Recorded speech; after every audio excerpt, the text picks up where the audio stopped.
Hello everyone, my name is Nick and I'm addicted to a raid that doesn't love me back.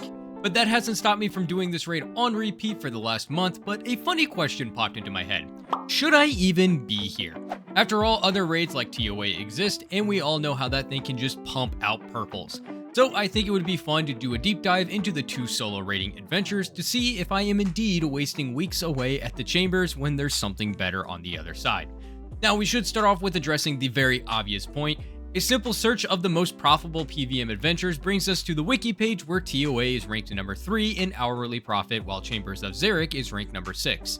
So of course, TOA is the simple clear winner.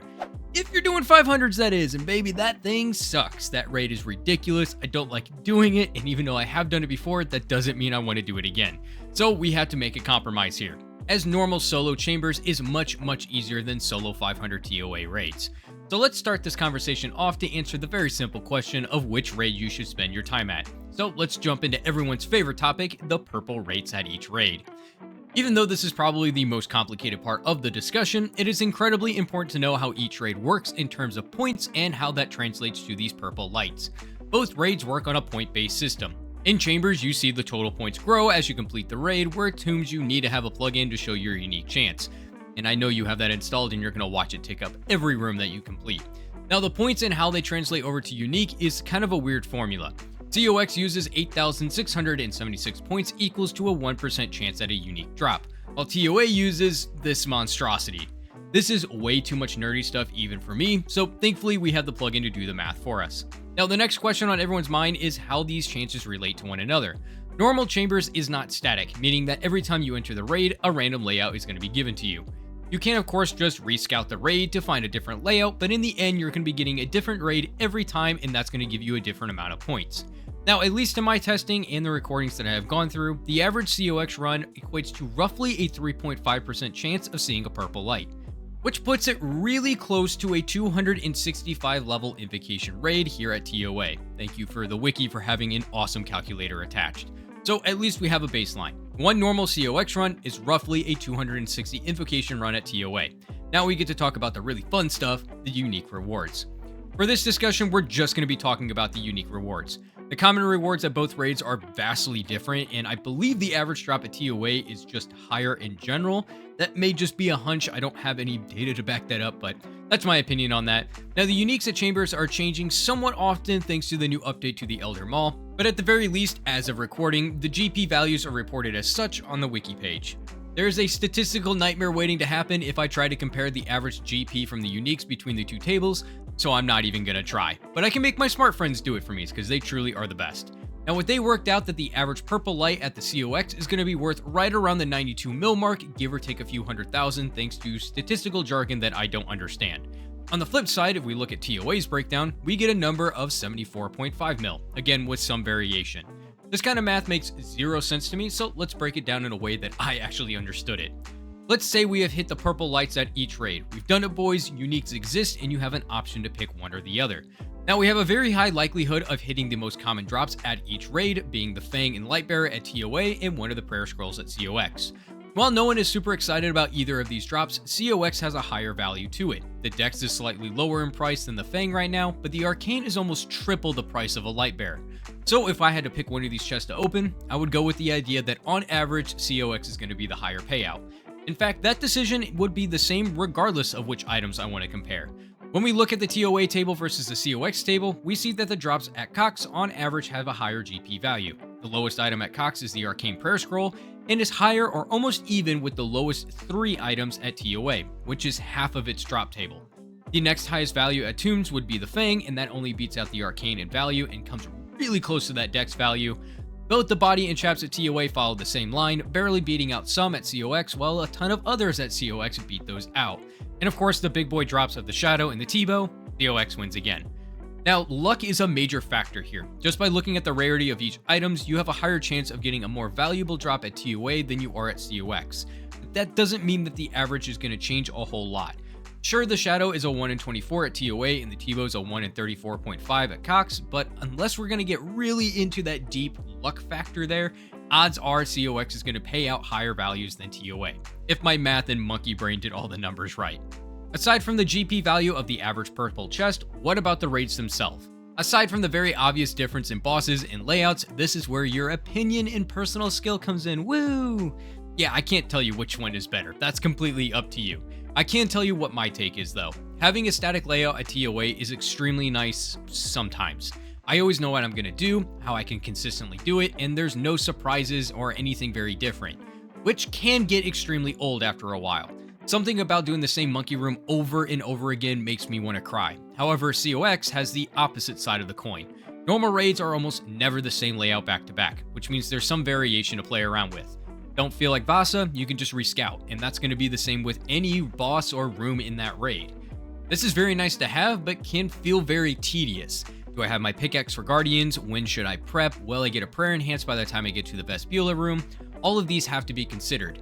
Both of these raids fall on the opposite side of the coin there. Sometimes static is nice, sometimes it's not. So the next question becomes a variable: what should you bring in with you? Now, TOA and COX can be completed in 100 different ways with hundreds of different gear setups, and that's not what I'm talking about. What I am talking about are these kind of supplies. COX and TOA are done best when you bring outside supplies if you don't want to prep. COX gives you seeds, secondaries, a nice little room to complete everything you need in, to create brews, to restores, to the most important of the overloads. Everything can be made here, if you have the levels. TOA just gives you supplies at a certain point during the raid, regardless of your levels, which is a huge win in my book. There's no downtime to making vials of water, getting herbs, finding secondaries, and so on. You just talk to the spirit and off you go. So depending on how you handle each raid, purely looking at supplies you bring in, I would say on average you're going to be spending less money on supplies at TOA than you are COX. Yes, you can scout out a layout that's going to give you supplies right off the bat in chambers, but at least for me, that's not a super common occurrence. Where at TOA, Baba can be done without any supplies, Zabak can be done with extremely little supplies, and the same thing goes for Kefri. I don't really talk about Akka, but once you beat 2 bosses, you get supplies. And then after you beat the last 2 bosses, you get another supply drop, making the final fight a whole lot easier. Again, you can do the same thing at COX if you find a room and prep right away, but odds are you're going to be using more of your supplies that you bring in throughout the raid and just doing prep at the end, meaning you burn through a lot of those brews and restores you bring in, where at TOA you don't necessarily need them.